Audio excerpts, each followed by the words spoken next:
વિવિધ શાળા જેમાં પ્રાથમિક અને માધ્યમિક શાળા સાથે માનનીય પ્રધાનમંત્રી શ્રી નરેન્દ્રભાઈ મોદી સાહેબનું 9મું એડિશન પરીક્ષા પે ચર્ચાનો કાર્યક્રમ અહીંની દીકરીઓ સાથે મને નિહાળવાની તક મળી. ક્યારેય એવું નથી બનતું કે વાલીઓ સાથે સીધો સંવાદ થાય, તો આપણે એવું આયોજન કરીએ કે જેમાં વાલીના કંઈ સૂચનો હોય, શિક્ષણ વ્યવસ્થાને વધારે સારી રીતે સુચારુ રૂપે કેવી રીતના આગળ વધારી શકાય, એમાં આપનું પણ યોગદાન એટલું અમૂલ્ય છે.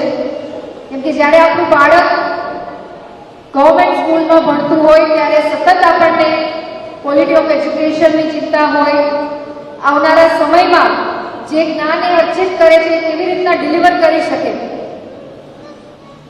એ વિષયોને લગતા કોઈ પ્રશ્ન હોય તો તમે એક એવો સંવાદ રાખો કે જેમાં વાલી અને બાળકોની સાથે એક વન-ઓન-વન સેશન થઈ જાય. હું તમને પ્રશ્ન પૂછવા માંગુ છું કે તમે નાના હતા ત્યારે તમને શિક્ષણમાં રસ હતો અને તમે તમારા બાળપણ વિશે હું જાણવા માંગુ છું.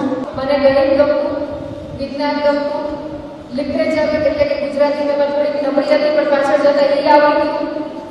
ખાસ કહેવાનું એ છે દીકરા કે કોઈ વિષયમાં આપણને ગમે કે ના ગમે, આવડે કે ના આવડે, પણ જો આપણે મહેનત કરીએ અને એની પાછળ પડી જાય તો તમને બધું આવડે છે. મારો પ્રશ્ન એ છે કે મહિલા સશક્તિકરણ માટે તમારો શું અભિપ્રાય છે? પહેલા તો જે